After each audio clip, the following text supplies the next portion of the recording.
دوستو 3000 سال کے بعد فرعون کی لاش کے ساتھ میں ہوا اللہ کا ایسا کرشمہ جسے دیکھ کر پوری دنیا حیران رہ گئی۔ دراصل ہوا یہ کہ 3000 سال کے بعد فرعون کی لاش سے اچانک سے آوازیں آنے لگی، یعنی کہ فرعون کی لاش اچانک سے بولنے لگی، جسے دیکھ کر وہاں پر موجود ہر کسی کی چیخیں نکل گئی۔ لوگ اللہ اکبر کے نعرے لگاتے ہوئے وہاں سے بھاگ نکلے۔ اور یہی نہیں، اس پورے ویڈیو کو دیکھ کر آپ لوگ بھی حیران اور پریشان رہ جاؤ گے، اور آپ کا اللہ پر بھروسہ اور زیادہ مضبوط ہو جائے گا۔ اسی لیے آج کا ہمارا یہ ویڈیو آپ سبھی کے لیے بہت ہی خاص ہے، آپ اس کو آخر تک ضرور دیکھیں۔ اور سب سے پہلے اگر آپ بھی مانتے ہو کہ اللہ جو چاہے وہ کر سکتا ہے، تو آپ اس ویڈیو کو دل سے ایک لائک ضرور کر دیں،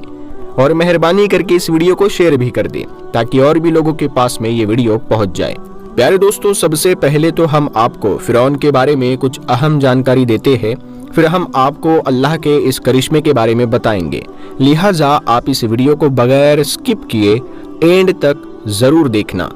دوستو، اللہ پاک ساری کائنات کا مالک ہے، کوئی اس کا شریک نہیں ہے۔ کل قیامت کے روز اللہ تعالی ہر اس انسان کو معاف فرما دے گا جو اللہ پر اپنا یقین رکھتا ہے،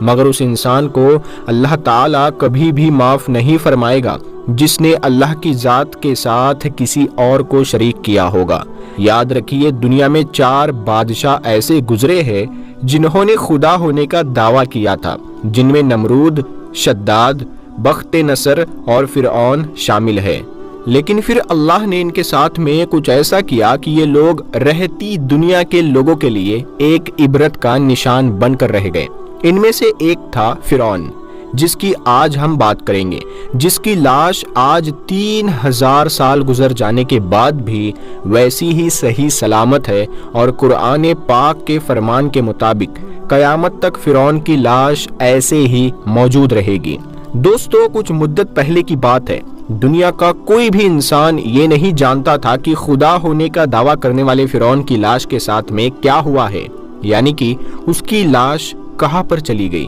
اس کے ساتھ میں کیا ہوا ہوگا، اس بات کے بارے میں کوئی بھی نہیں جانتا تھا۔ لیکن اللہ پاک کی کتاب تورات، انجیل اور قرآن پاک میں بھی اس کا ذکر ڈیٹیل سے ملتا ہے، مگر یہودیوں نے قرآن پاک کو ماننے سے انکار کر دیا تھا۔ ہم آپ کو بتا دیں کہ فرعون کا ذکر اللہ تعالیٰ نے قرآن پاک میں کچھ یوں کیا ہے کہ ہم فرعون کی لاش کو دنیا کے سامنے عبرت کے لیے محفوظ رکھیں گے۔ دوستو، 1891 تک کسی کو بھی فرعون کی لاش کا کوئی نام و نشان معلوم نہیں تھا، مگر پھر قرآن پاک نے اس بات کا ذکر کر دیا تھا کہ فرعون حضرت موسیٰ علیہ السلام کی قوم کا پیچھا کرتا ہوا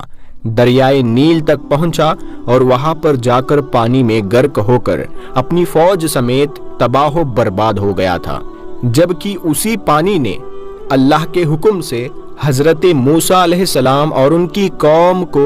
گزرنے کا راستہ دے دیا تھا۔ لیکن اس کے بعد فرعون کے ساتھ میں کیا ہوا، اس کے بارے میں دنیا کی تمام کتابیں خاموش ہو گئی،